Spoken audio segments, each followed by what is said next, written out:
Good morning বন্ধুরা, রিয়াঙ্কা হোমটাউনের নতুন একটা ব্লগে তোমাদের সকলকে স্বাগত। সকাল সকাল বেরিয়ে পড়েছি।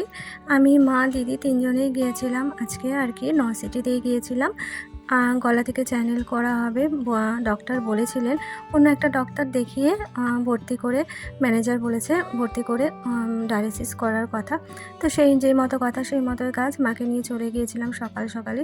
তো ডাক্তার দেখানোর পর বেরিয়ে একটুখানি ডিম টোস্ট খাচ্ছি, কারণ সকালবেলা কেউ কিছু খেয়ে বেরোয়নি। ডক্টর কিছু টেস্ট দিয়েছে, সো টেস্টের রিপোর্টটা আমি আমার বাড়িতে আনিয়ে নিয়েছিলাম। এটাই দেখছিলাম আর কি বলো তো, ওইখানে সেদিনকে গলা চ্যানেল হয়নি, ডায়ালিসিসও হয়নি। তার একটা বিশাল বড় কারণ, সেটা হলো যে দূরত্বটা অনেক।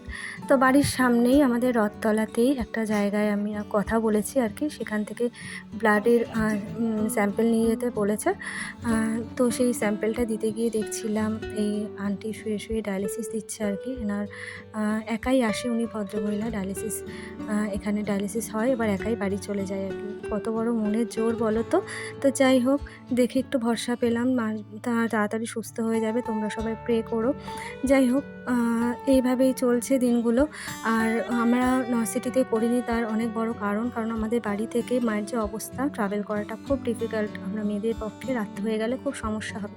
বাড়ির কাছাকাছি হলে আলাদা ব্যাপার, আর যদি দূরে হয় তো বুঝতেই পারছো। এটা ঠিক তার পরের দিন মাকে আজকে ডেট দিয়েছে ডায়ালিসিসের, তো মাকে নিয়ে আজকে যাব।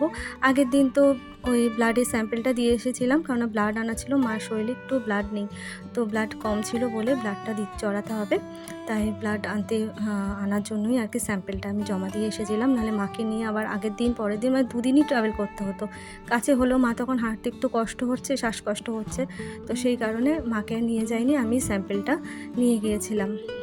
আর পরের দিন দিদিভাই, আমি আর মা তিনজনেই গিয়েছিলাম ডায়ালিসিসে ওখানে আর কি। মাকে এখানে এখন ডায়ালিসিস রুমে ঢোকাবে না, ওপরে ওটিতে নিয়ে যাবে। ওটিতে নিয়ে গিয়ে ওই দেখো গলার চ্যানেল করেছে, তারপর ওখান থেকে নিয়ে এসে ডায়ালিসিস রুমে ঢুকিয়ে ডায়ালিসিস দেওয়া হচ্ছে। একেবারে ডায়ালিসিস করে মাকে বাড়িতে আনবো, মানে মায়ের বাড়িতে আনবো। তো মাকে অনেকবার বলা হয়েছে, সবার দিদিভাই বলেছে, আমি বলেছি যে আমাদের কাছে এসে থাকো, মা রাজি নয়। তো যাই হোক, মা নিজের বাড়িতে থেকে কমফোর্টেবল। তো বিকালবেলা আমি একটু চা করে দিয়েছি, চা আর মুড়ি খাচ্ছে। খাওয়ার তো অনেক রেস্ট্রিকশান দিয়ে দিয়েছে। তো চলো, সঙ্গে থেকো, দেখতে থেকো।